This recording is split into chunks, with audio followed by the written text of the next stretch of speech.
Oh my gosh, I just watched this interview right here, and Tati Westbrook just exposed James Charles and Jeffree Star. We're gonna go through it all, so grab a snack. Westbrook, this is gonna be a deep dive into her podcast interview with Michelle Phan. This is gonna be huge, guys. This is so huge because Tati Westbrook never does podcast. In fact, this might be the first one I think she's ever done. I wonder if she's going to be talking about her past relationships with YouTubers. This is going to be good.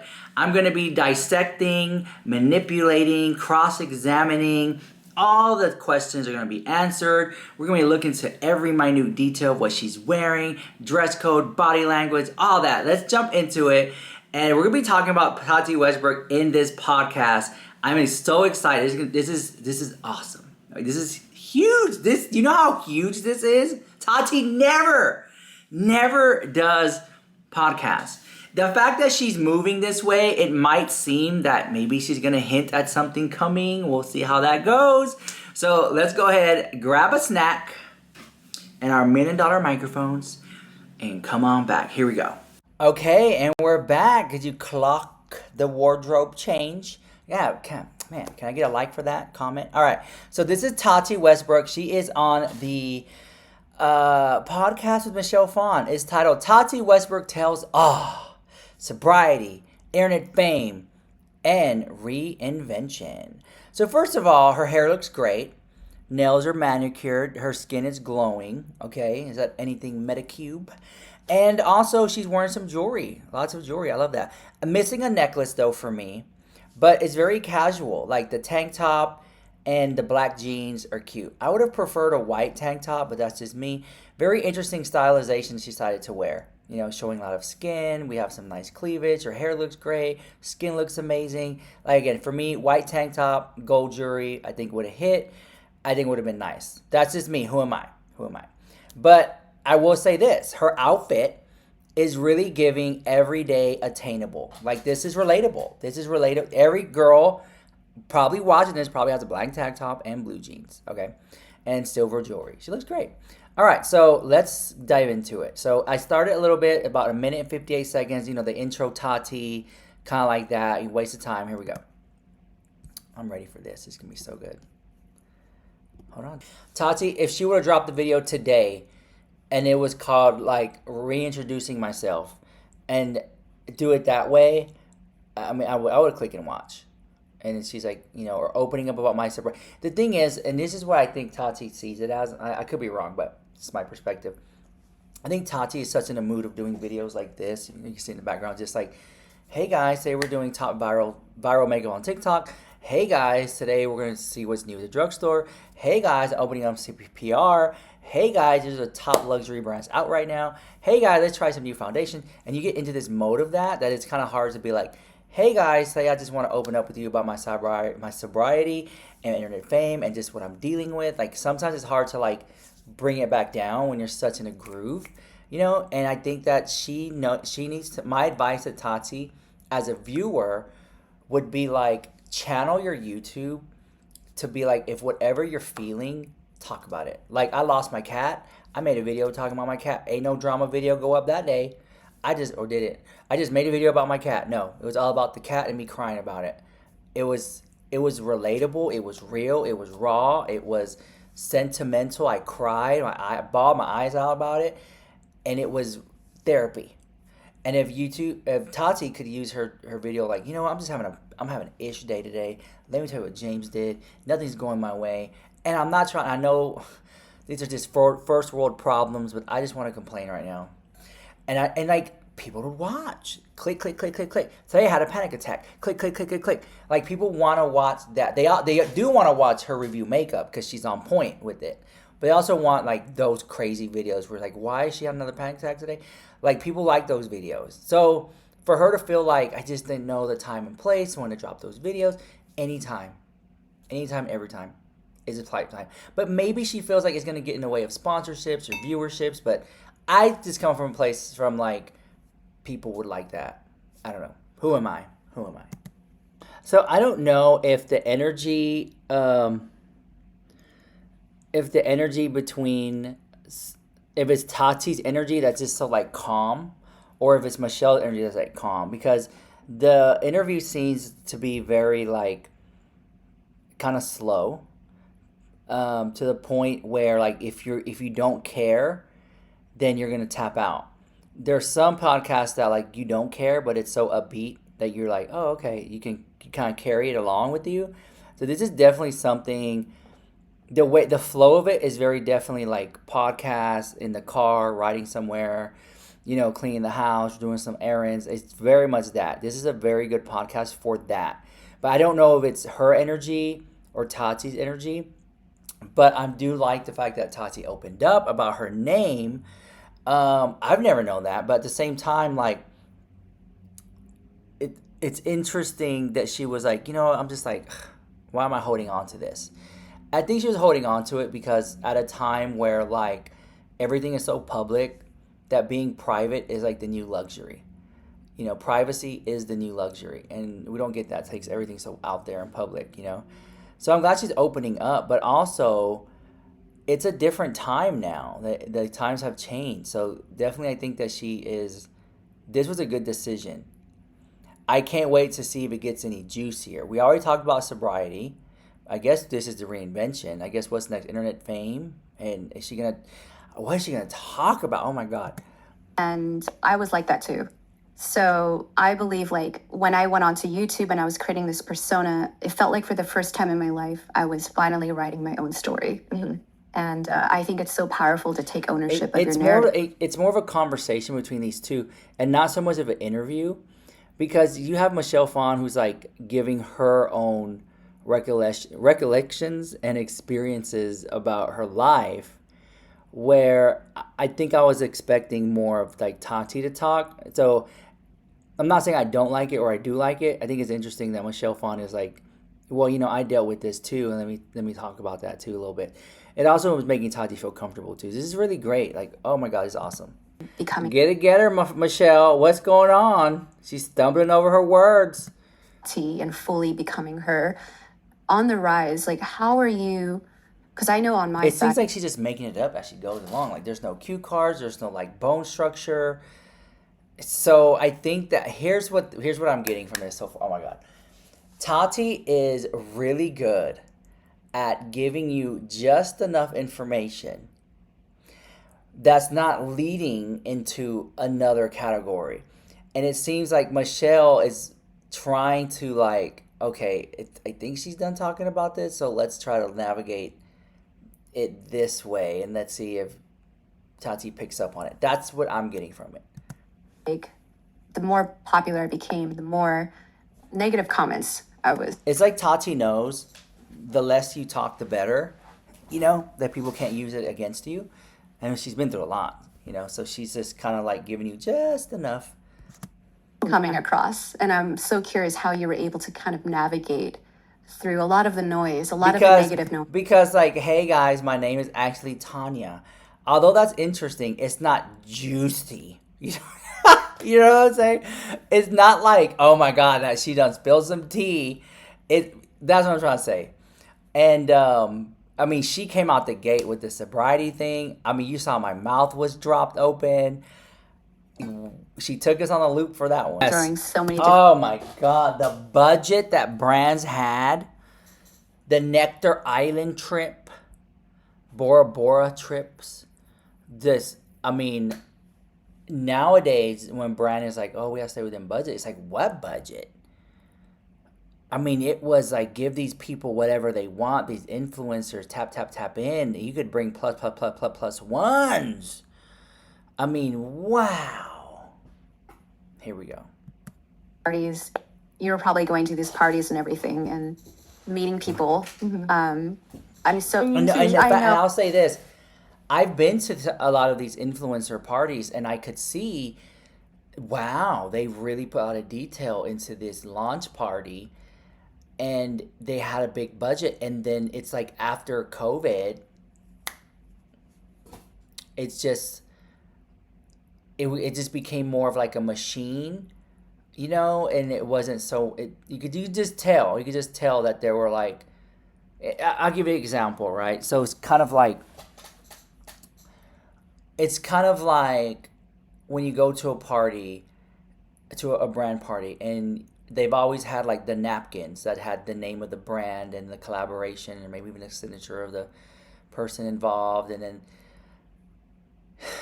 then even like the cup had like that person's name that was spelled out on the straw or some type of mixing thing, and then the cookies that had like the person custom everything, and when you get to custom naming and lettering, it is more expensive.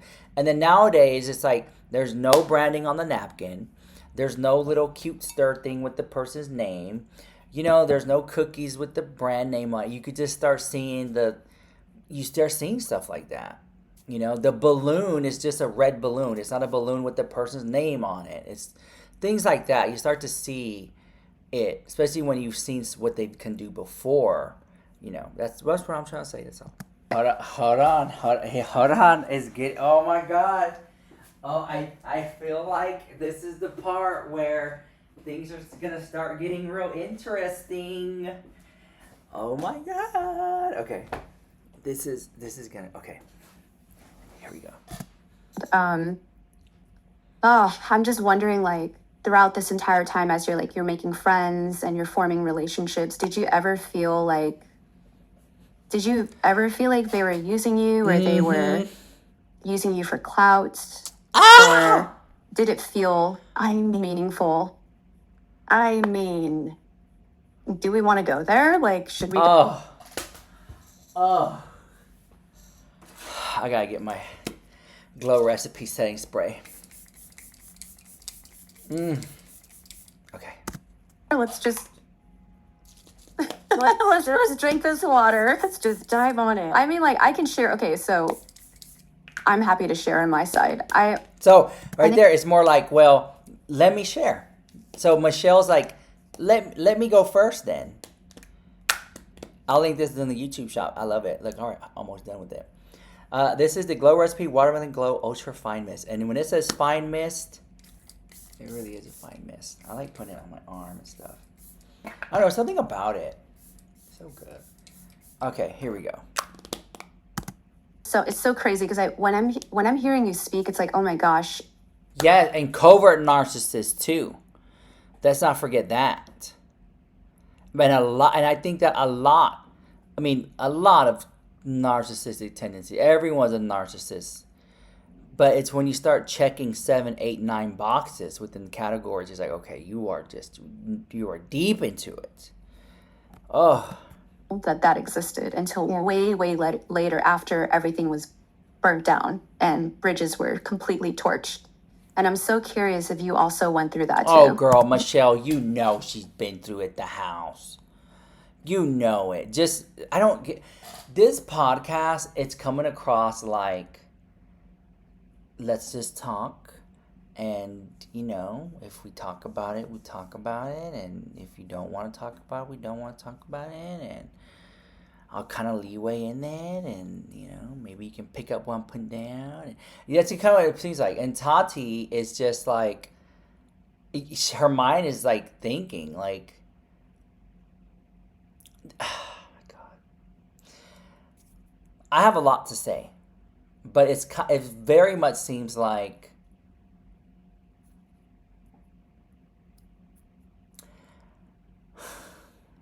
I don't, it's hard to, it's one of those things where it's kind of like, I feel like just getting Tati and just like shaking her and being like, bitch, do you know who you are? Spill the tea, girl. Like, if something's bothering you, say it, and just be like, yeah, you know what? We had a good time. Some people did me dirty. It is what it is, and that's my opinion. I'm allowed. My feelings are valid, and if I feel like this person is a sneaky snake, I'm going to say it because that's how they did me. And if they don't like it, they can call me and make amends. You know what I'm saying? But in this life, we remember how people made us feel. And you didn't make me feel that great. So you will always be a sneaky snake. And it's like it's like those emotions are there. But she's like, let me just,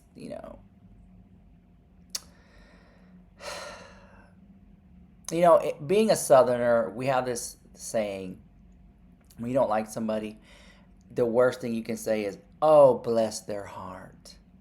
And that's what Tati's getting. She's giving like, oh, there were some people who did me dirty, but bless their heart. When what we want to know is like, yeah, man, you know what? These people did me dirty. Let me tell you what they did. Sneaky snakes. But I don't know if we're going to get that. So we're going to see. Many times. That's the wild thing, is there's definitely been like an ebb and flow. So, gosh, where do I start with this? So right there, she could be like, Michelle, hold on, do you mind if I smoke? Nobody knows this about me either. Michelle, oh my God, where do I start? It's like a book. It's like a huge book I could write about this. So first of all, let me talk about this one bitch. But I love her so much. I forgive her. But in that time, like, people want that. Oh my God. So we'll talk about that in part 2 of this TikTok. Let me know what you think about that in the comments down below. I'm shook. You guys, this is huge. This is live in the moment. This is huge. Oh my God. I'm making my post right now. I cannot believe this is my live reaction. Like, this basically, in my opinion, they were friends. Let's not act like they weren't. Hold on. I'm gonna put on here. James Charles' ex-friend Tati Westbrook speaks on him. This is huge. And the fact that this is pre-recorded, this wasn't done live or anything like that. Tati has been sitting on this. And she's been knowing that this was going to drop. So, what does this mean? And it's not coming from a spiteful place either. This is crazy. I'm just going to put James Charles versus Tati Westbrook. This is for Miss Tiki Taki. I have discernment, and I can feel that Tati has a lot of resentment. And resentment is unfulfilled expectations. And I feel like Tati Westbrook has unfulfilled expectations with James Charles. And it's sad. But at the same time, like, Tati needs to understand she's older than him. She's smarter than him. That was just a kid. You know what I'm saying? He, like she said, he pursued her. I don't think people know that until now. But also, Manny Wade pursued Patrick Starr. So then, there you have that. You have that whole gig.